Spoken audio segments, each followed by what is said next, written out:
Hola, ¿cómo están? Soy Ramiro Andrade, soy psicólogo educativo y también coach en formación neurolingüística. El día de hoy vamos a continuar con coaching educativo, pero nos vamos a centrar en algunas situaciones. Entre estas, ¿qué pasa con la educación? ¿La educación tiene que ser en casa o tiene que ser en la institución educativa? ¡Ay, caramba! Muchos docentes escucho decir la educación siempre tiene que ser en casa. Es donde se enseñan los valores, es donde se enseña la moral, donde se manejan las reglas y el respeto. Que nadie quería en su casa.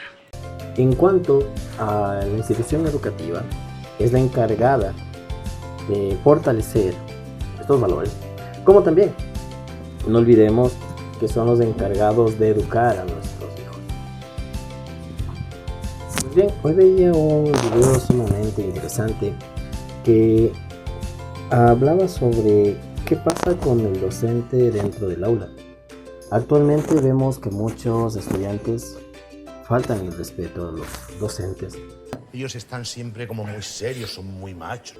Ya no existen las normas, no existen las reglas dentro del aula y podríamos manifestar que la mayoría de las nuevas generaciones han empezado a crecer en un lugar en donde no hay definición de reglas, no hay definición de límites. Es ahí donde nosotros vamos a hablar directamente el día de hoy sobre la comprensión del comportamiento inadecuado.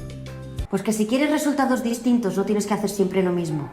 Entonces para muchos debe decir, vamos a hablar sobre los chicos que se portan mal, vamos a hablar sobre las dificultades que presentan en la escuela, porque los chicos o los niños, los adolescentes son maleducados, etc. Y por una parte sí, pero necesitamos primero comprender qué es el comportamiento inadecuado. Sun Tzu, en el arte de la guerra, nos dice: conoce a tu enemigo y conócete a ti mismo, y saldrás triunfador en 1000 batallas. Hago referencia a esta frase, ya que al entender los comportamientos inadecuados que tienen los niños, los adolescentes en casa, también me va a permitir a mí poder ayudarles de una mejor manera, en la cual sabré tener estrategias para poder dominar primero mis emociones, como también las emociones que presentan los adolescentes, los niños en casa. Para lo cual primero tenemos que comprender la historia de todo este proceso. Vamos recordando que nuestros padres vivieron en una sociedad autocrítica. ¿Esto qué quiere decir? Que dentro del proceso educativo o dentro de casa, ¿quiénes eran las personas responsables de mantener el orden? Era el padre. Él era el encargado de poner las normas, él era el encargado de poner las reglas. Y también no olvidemos que dentro de estos mismos procesos tenía que haber una subyugación. Quien lo hacía era la madre hacia el padre y los hijos hacia los dos progenitores. Es por esto que dentro del coaching educativo vamos a explicar la importancia de una de las escuelas más importantes que deberíamos tener.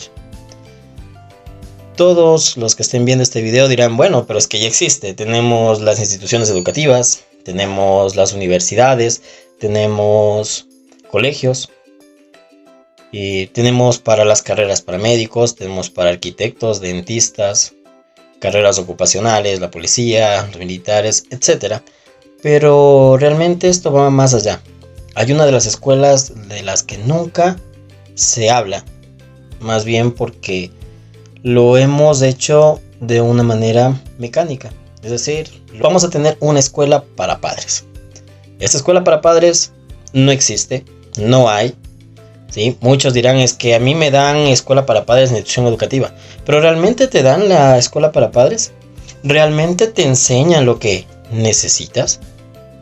¿Te enseñan las estrategias, te enseñan las técnicas que tú tienes que utilizar en casa? Si tú tienes un hijo que no te hace caso, tienes una hija que es rebelde, ¿realmente tú tienes las estrategias para poder manejar la situación? ¿O estás acostumbrado o acostumbrada a gritar, a imponer castigos? Si esto es así, realmente no te están enseñando una escuela para padres.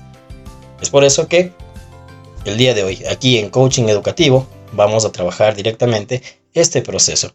Y les voy a ir enseñando algunas situaciones en las que nosotros debemos manejar estos procesos.